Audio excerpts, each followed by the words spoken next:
Sa mga driver ng malalaking sasakyan na patungo ho mga kaibigan ng Iriga City o lulusot sa naturang lungsod, pansamantala muna pong ipinagbabawal ang pagdaan ng heavy vehicles sa town proper ng munisipalidad ng Bao, Camarines Sur.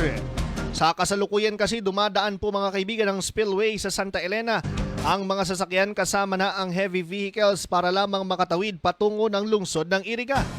Ayon po sa Department of Public Works and Highways, delikado aniya para sa mabibigat na bihikulo ang pagdaan sa naturang spillway, lalo't one-way lamang ang naturang kalsada. Narito po ang pahayag ni Engineer Aris Hermoso ng DPWH 5th District Engineering Office.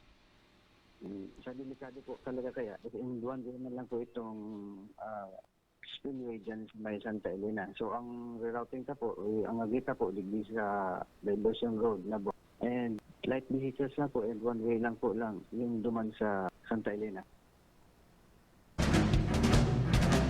Kaugnay nito mga kaibigan, tanging light vehicles lamang aniya ang makararaan sa spillway sa Santa Elena Sagrada sa bayan po ng Baaw.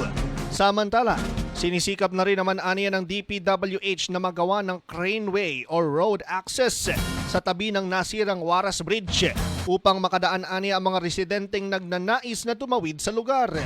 Target naman aniya ng ahensya na masimulan sa loob ng isang buwan ang access route sa mismong katabiho ng nasirang tulay.